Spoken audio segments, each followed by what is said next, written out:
to the Hall of Fools. The American dream of public education turned nightmare. I'm Shamrock McShane. I taught language arts in Florida public schools for 30 years and live to tell about it. In fact, I wrote this book about it. You want to know what really happens in school? Well, here's a chapter from early on about what happens before anything happens. It's called pre-planning. I'm from Chicago, and having labored through 30 years of educational reforms down here in Florida, I could now safely side with the mayor in saying this town ain't ready for reform. Educationally, as in other ways, Florida was a dead end. The Florida Plan. Strategic planning. The Florida Education Secretary was forced to resign when it was discovered he had cheated, while Education Secretary of Indiana, to change the grades of charter schools. In other words, to screw public education. Well, over the summer, the brass had all been to a big workshop, a huge workshop at Atlantic Coast High School. 2 whole vans full of administrators and go-getter teachers wasting a whole weekend, or rather, devoting a whole weekend of their vacation on the taxpayers' dime in Jacksonville. The principal, Jerry Brickhouse, was telling the story to start off the faculty meeting. So, we're on our way over there, and Junior's driving. Brickhouse always liked to have somebody on staff he called Junior. And I want to get there in time for the buffet breakfast. Well, the new Junior was Mr. Luden, who had only been teaching math for 3 or 4 years, but he was a real go-getter. He conducted Bible study once a week. The old Junior was science teacher Adam Kander, and he'd been Junior for a long time and was well into his 40s now, and he would henceforth be known as Junior Senior. And something funny happened on the trip on the way over before they found out that the state of Florida was opting out of the Partnership for Assessment of Readiness for College and Careers, or PARC, and would instead develop something called the Florida Plan. So everything they learned that weekend would have to be discarded. And I wasn't paying attention, but it must have been funny because everyone laughed. But down to serious business. As always, pre-planning began with the same common sense overview. This was a crisis. What could be done? Well, the idea that something could be done was naive. Nothing could be done because there was nothing to be done. The something they always mandated doing involved essentially something other than teaching. They, the administrators, the school board, the legislature, none of them seemed to get the idea that there was absolutely nothing else to be done in school besides teaching. Connie Gwaltney got up to rat out the teachers from last year who were sitting on the bench at the bus corral during bus duty instead of actively supervising the students. She was chastising the administrators more than the teachers. She had been at Odyssey a long time, longer than anyone, she said, which turned out not to be true. And she hated to see it come to this, whatever this was. But I wasn't paying attention. I knew Connie liked to show Brickhouse and everybody else that she could be an administrator too. She could run this thing.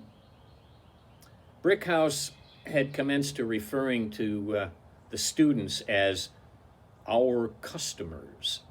You must have learned it at a workshop. How can we best serve our customers? Well, now we had 600 customers riding buses. They didn't get here till 8:45. So there was no way to improve their FCAT scores till then. And they got back on those buses at 3:45 and they were gone. Somehow in between, we had to find a way to serve those customers. Brickhouse had a great idea. he would have a SWAT team of teachers offering tutoring services for those customers. And to swing the deal, the SWAT teachers would trade their planning period for cash, and the students would trade their elective class for free tutoring. "You can't do that. It's illegal," Connie protested. "Oh, of course it's not," Brickhouse said, laughing. "Teachers are already compensated during their planning period. You can't compensate them twice." We'll talk about that afterward. But for now, just keep in mind, this could be a real good way to help everybody that needs help. And that means teachers as well as students. That's all we're trying to do here. That's what we're here to do. It's real important that we're all on the same page with this. That was the big message of that weekend at Florida Atlantic. Even if we don't implant any of those, reforms. And even if Florida's not part of the park and we make our own Florida plan, we have to work together on this, no matter what it is. That's the only way to make it work, whatever it is. Well, that was clear enough. SMART. S-M-A-R-T. At our table, someone said, "Hey, did you see in the paper? They caught Lynn Thorndike with her hand in the cookie jar." Well, everybody had seen it. Lynn Thorndike had been assistant principal at Odyssey for a long and abusive time. We thought we'd never get rid of her, that nobody in his right mind would ever make her a principal. Before the currents in the administrative pool swept her on to being principal first at one school, and then another, and then another. Along the way, she developed a sideline as CEO of an educational tutoring service and a scheme, not unlike the one Brickhouse had just openly outlined for all to hear. And then she hired her own company to tutor the customers. Bingo! Dr. Thorndike hit the race to the top jackpot and pocketed about $250,000. And when the Better Business Bureau failed to look into this, but the Tampa Tribune did, the Gainesville Sun got interested too and called Dr. Thorndike on the phone. And then the investigation took a comical turn when Dr. Thorndike pretended on the phone to be someone else. And the reporter caught on. "You don't happen to be Lynn Thorndike, do you?" "Why, no, of course not. I'm just..." Our brave leaders.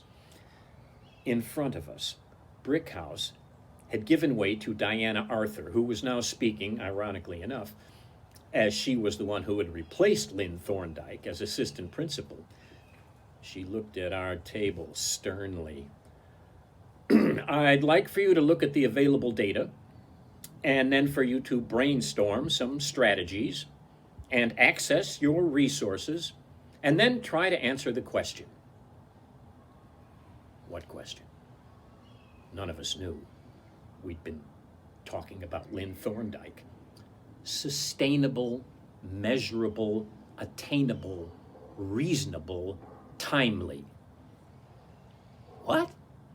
SMART. S-M-A-R-T. Oh, isn't it? Let's look at our targeted population. Well, that would be those 600 customers on buses, on free and reduced lunch, also known as the lower quartile, which meant the lowest quartile. And we could take all their names and their data and put it in a big hopper and give it a spin. Let's brainstorm. Well, as always, we were trying to think of things to do besides teaching. No, first, identify the problem. Wait a minute.